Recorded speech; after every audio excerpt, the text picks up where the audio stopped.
Everyone, कैसे आप सब। इस वीडियो में हम बात करेंगे principles of growth and development, अभिवृद्धि और विकास के सिद्धांत की। स्टार्ट करते हैं। तो जो डेवलपमेंट होता है बच्चे का, तो वो जब गर्भ में पलता है वहाँ से स्टार्ट होता है और उसके बाद ग्रोथ और डेवलपमेंट की प्रोसेस चलती रहती है। अकॉर्डिंग टू मुनरो, विकास परिवर्तन श्रृंखला की वह अवस्था है जिसमें बच्चा भ्रूणावस्था से प्रौढ़ावस्था तक गुजरता है। तो इस प्रकार से जो विकास है उसके बाद बच्चे में काफ़ी सारी जो नई नई योग्यताएं, विशेषताएं प्रकट होती हैं और बच्चे का विकास चलता रहता है। हम स्टार्ट करते हैं। काफ़ी सारे प्रिंसिपल्स हैं। फर्स्ट है निरंतर विकास का सिद्धांत, प्रिंसिपल ऑफ कॉन्टिन्यूस डेवलपमेंट। तो इस सिद्धांत के अकॉर्डिंग जो डेवलपमेंट है वो एक शाश्वत प्रक्रिया है जो निरंतर कॉन्टिन्यूस चलती रहती है और जो डेवलपमेंट है उसकी पेश वो सेम नहीं होती है। कभी वो रैपिड चेंजेस आते हैं बच्चे में, बॉडी में, तो कभी स्लो है ना। आपने देखा भी होगा जो बच्चा है कभी उसकी बॉडी में काफ़ी टाइम तक कोई चेंजेस नहीं आते हैं, लेकिन कभी कभी एकदम आप देखते हैं कि बच्चे की एकदम हाइट बढ़ जाती है या बच्चे की जो वॉइस है एकदम पहले नॉर्मल होती है तो एकदम भारीपन आ जाता है। तो आपने ये सब नोटिस करा होगा अपने आसपास। तो जब तक बच्चे का या ह्यूमन का, व्यक्ति का विकास चरम सीमा तक, एक्सट्रीम लेवल तक नहीं पहुंच जाता तब तक ये रुकता नहीं है। और जिसके बाद जब चरम सीमा आ जाती है, एक्सट्रीम लेवल आ जाता है, तो उसके बाद जो ह्यूमन है, इंडिविजुअल है, उसमें कोई एब्रप्ट चेंजेस, आकस्मिक परिवर्तन नहीं होते हैं। जो बच्चा होता है उसमें जो फिजिकली, मेंटली, लैंग्वेज जो भी डेवलपमेंट हुए हैं वो सडन नहीं हुए हैं, एक दिन में नहीं होते हैं। वो धीरे धीरे ग्रेजुअली, क्रमिक गति से बढ़ते रहते हैं। आपने देखा होगा जब आप बच्चे रहे होंगे तो तब आपका विकास या जो भी शारीरिक, मानसिक या भाषा के रूप में जो भी आपका विकास था वो था नहीं, जीरो था। फिर धीरे धीरे आप सीखे और आज एकदम कमांड होती है ना। नेक्स्ट है समान प्रतिमान का सिद्धांत, प्रिंसिपल ऑफ यूनिफॉर्म पैटर्न। तो अकॉर्डिंग दिस प्रिंसिपल, तो जो बच्चा होता है वो किसी न किसी जाति से बिलोंग करता है, तो उसी के जो जाति के विकास का प्रतिमान है वो उनके अंदर आ जाता है। आप जैसे निग्रोज को देखोगे, चाइनीज़, जापानीज़, कोरियन, तो आप उनकी बॉडी, उनके जो पार्ट्स हैं उनको देख के एकदम बता सकते हो कि ये इस रेस को, इस कास्ट तो नहीं होगा बट रेस, प्रजाति को बिलोंग करता है। तो इस टाइप से इनका बॉडी का स्ट्रक्चर या बॉडी पार्ट्स जो भी स्ट्रक्चर है वो डिफरेंट हो सकता है, लेकिन जो बच्चे का फिजिकली, मेंटली, इमोशनली जो डेवलपमेंट होता है उसका पैटर्न सेम होता है। चाहे वो यूरोप का हो, इंडियन हो या अफ्रीकन हो, दैट आर सेम। ठीक है, उनके जो ग्रोथ का या डेवलपमेंट का जो भी पैटर्न होगा एक यूनिफॉर्म पैटर्न होगा। नेक्स्ट है विशिष्ट क्रम का सिद्धांत, प्रिंसिपल ऑफ स्पेसिफिक पैटर्न। तो अकॉर्डिंग दिस प्रिंसिपल, तो जो बच्चे का विकास होता है एक विशिष्ट स्पेसिफिक पैटर्न में चलता रहता है। पहला, बच्चे जब स्टार्टिंग में जब बच्चे पैदा होते हैं तो उस टाइम पे वो कुछ एक्टिविटी नहीं करते हैं, मतलब काफ़ी कम। फिर धीरे धीरे वो बोलना सीखते हैं, बैठना सीखते हैं, खड़ा होना सीखते हैं, चलना सीखते हैं, फिर थोड़ा कंट्रोल, और उसके बाद दौड़ना सीखते हैं। तो इसी टाइप से पहले उनके जो आगे के दांत आते हैं, फिर जिन्हें मिल्क टूथ भी कहते हैं, फिर बगल के, फिर और इस टाइप से बच्चे का जो डेवलपमेंट होता है सोशली, फिजिकली, मेंटली, इमोशनली, तो वो एक स्पेसिफिक पैटर्न में होता रहता है। दैट मीन्स इसमें सडन चेंजेस नहीं आते हैं बॉडी में, धीरे धीरे ग्रेजुअली चेंजेस आते रहते हैं। नेक्स्ट है सामान्य प्रतिक्रियाओं से विशिष्ट प्रतिक्रियाओं का सिद्धांत, principle of general to specific responses. तो इसमें जो बच्चा होता है, पहले जब वो पैदा हुआ रहता है तो वो अपनी जो फीलिंग्स हैं उनको या उसकी जो नीड्स हैं उसको सही से एक्सप्रेस नहीं कर पाता है, वो रोता रहता है। लेकिन जब धीरे धीरे उसका डेवलपमेंट होता है तो उसके जो बिहेवियर में चेंजेस आते रहते हैं और अब वह बच्चा रो कर नहीं या पूरी बॉडी को हिलाता नहीं है, लेकिन धीरे धीरे अगर रोना हो तो केवल आंखों से आंसू आते हैं, हाथ हिलाता है। तो अब क्या है, बच्चा धीरे धीरे बड़ा हो रहा है। और इसी प्रकार से आपने देखा होगा जब बच्चा स्टार्टिंग में होता है, स्टार्टिंग फेज में होता है, तो वहाँ पर वो जो उसके शब्द हैं, वर्ड्स हैं, वो क्लियर नहीं आते हैं, वो ताता था ऐसा कुछ करता है, जैसे मम्मी पापा नहीं बोलता। लेकिन धीरे धीरे वो सब जो वर्ड्स हैं उन सबको क्लियर बोलने लगता है। तो इस टाइप से जो फिर जो सेंटेंस फॉर्म करना सीखता है, उसके बाद पूरा का पूरा सब सीख जाता है। तो ये एक सामान्य प्रतिक्रिया, जनरल टू स्पेसिफिक रिस्पॉन्सेस होते रहते हैं। इसी टाइप से बच्चा गुस्सा करना, दूसरों से जेलस होना, खुश होना, ये सब जो भी फीलिंग्स हैं, एक्सप्रेशन है, उनको सीखता है। नेक्स्ट है विकास की विभिन्न गति का सिद्धांत, principle of different rate of growth. तो अकॉर्डिंग दिस प्रिंसिपल, तो बच्चे के जो बॉडी पार्ट्स होते हैं उन सब का सेम जो गति होती है, स्पीड होती है, उनमें चेंज ना होकर डिफरेंट लेवल में उनका डेवलपमेंट होता है। जैसे बच्चे के दांत आ रहे हैं तो कभी उसकी हाइट बढ़ रही है, कभी उसके बाल लंबे हो रहे हैं। तो इस टाइप से जो डेवलपमेंट है अलग अलग पार्ट्स का, वो भी अलग अलग होता है, सेम नहीं होता है। जैसा आपने देखा होगा जब बच्चा बोलते हैं, बच्चा जब पैदा होता है तो उसमें ज़्यादा हड्डियाँ होती हैं, लेकिन जब वो धीरे धीरे उसका डेवलपमेंट होता है तो वो हड्डियाँ जुड़ जाती हैं, जिससे उनकी जो संख्या है वो भी कम हो जाती है। इसी प्रकार से जो बच्चे का माइंड है, हेड का साइज है, वो सब में भी चेंजेस आते रहते हैं। बच्चा उनमें कंट्रोल करना सीखता है।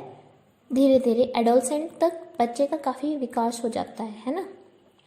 इसी टाइप से चाइल्डहुड में बच्चे का जो इमेजिनेशन पावर है वो भी काफ़ी होती है, क्रिएटिव इमेजिनेशन, ये सब बच्चे में काफ़ी तीव्र गति से विकसित होता है। लेकिन जैसे जैसे उनके विकास की अवस्था बढ़ती है, चाइल्डहुड में बच्चे खेल जो स्पोर्ट्स है उसमें काफ़ी पसंद करते हैं उनको। इसी टाइप से जो आपने देखा होगा बच्चे काफ़ी कार्टून्स देखते हैं, या अब तो कार्टून्स के साथ ही खाना पीना, उनका कार्टून देखते देखते हर चीज़ करते हैं।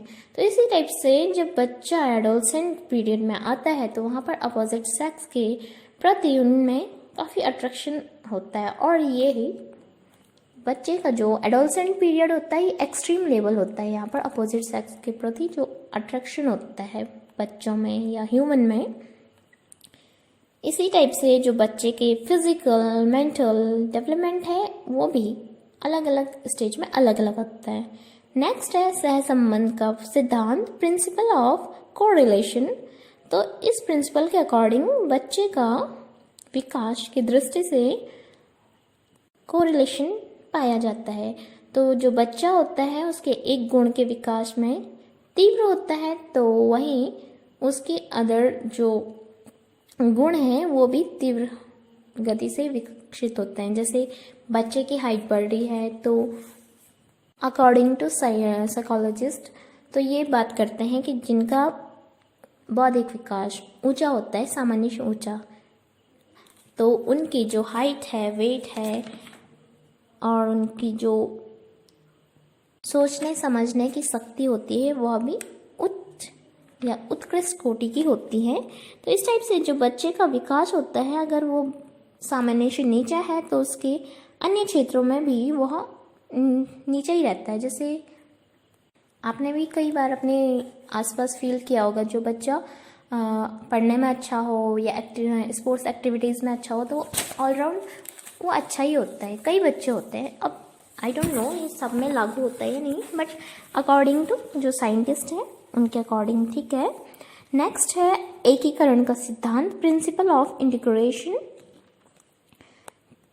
इस सिद्धांत में जो बच्चा होता है, पहले जैसे हैंड है तो पूरा उस हैंड को हिलाता है, जो फिंगर है उनको उनमें कैसे होल्ड करना है किसी चीज़ को, ये नहीं सीखता है। तो इस टाइप से पहले बच्चा पूरा हाथ हिलाता है, फिर धीरे धीरे फिंगर चलाना सीखता है ना। तो इस टाइप से एक अंग के विभिन्न भागों का एकीकरण सीखता है। और इसी प्रकार जो बच्चे का मेंटली, इमोशनली, फिजिकली जो डेवलपमेंट होता है वो भी एक दूसरे से संबंधित होते हैं या जुड़े होते हैं। तो बच्चे का जो मेंटल डेवलपमेंट होता है उसका इमोशनली और फिजिकली डेवलपमेंट पर भी प्रभाव दिखता है। इसी प्रकार से जो फिजिकल डेवलपमेंट होता है उसका मेंटली या इमोशनली डेवलपमेंट पर भी प्रभाव पड़ता है। तो इस प्रकार से ये एक दूसरे से कोरिलेटेड है। तो जो कुप्पू स्वामी है उनके अकॉर्डिंग डेवलपमेंट में संपूर्ण से अंगों की ओर और अंगों से संपूर्ण की ओर गति अंतर्निहित रहती है। विभिन्न अंगों का एकीकरण ही गतियों की सहजता को संभव बनाता है। सो नेक्स्ट है वंशानुक्रम तथा वातावरण की अंतरक्रिया का सिद्धांत, principle of interaction of heredity and environment. इस प्रिंसिपल के अकॉर्डिंग जो बच्चे का डेवलपमेंट होता है वो हेरिडिटी और जो एनवायरमेंट होता है उस पर डिपेंडेंट होता है। जैसे जैसे बच्चे को अच्छा एनवायरमेंट मिलेगा तो बच्चे का अच्छा विकास होगा, और बच्चे को बेकार इन्वायरमेंट, दैट मीन्स बच्चे को खाना नहीं मिल रहा है टाइम पे, उसको न्यूट्रिशन वाला फूड नहीं मिल रहा है, सो बच्चे के जो डेवलपमेंट में इससे काफ़ी अफेक्ट देखे जा सकते हैं। जैसे आपने देखा होगा जो गरीब फैमिली का बच्चा है और एक अच्छी फैमिली का बच्चा है, दोनों के डेवलपमेंट में काफ़ी अंतर होते हैं।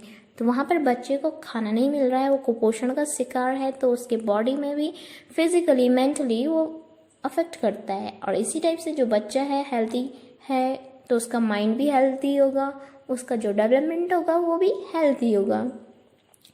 सो नेक्स्ट है अवांछित व्यवहार के स्वतः दूर हो जाने का सिद्धांत, principle of self removal of undesired behaviour. तो इस प्रिंसिपल के अकॉर्डिंग जो डेवलपमेंट की स्टेजेस होती है वहाँ पर बच्चा कुछ ना कुछ अनडिजायर्ड बिहेवियर करते रहते हैं। जैसे आपने देखा होगा बच्चे बचपन में बहुत जिद्दी होते हैं या खूब शरारती होते हैं, लेकिन धीरे धीरे जब उनके डेवलपमेंट स्टेजेस चेंज होती रहती है तो वहाँ से बच्चों के बिहेवियर में भी चेंज होने लगता है।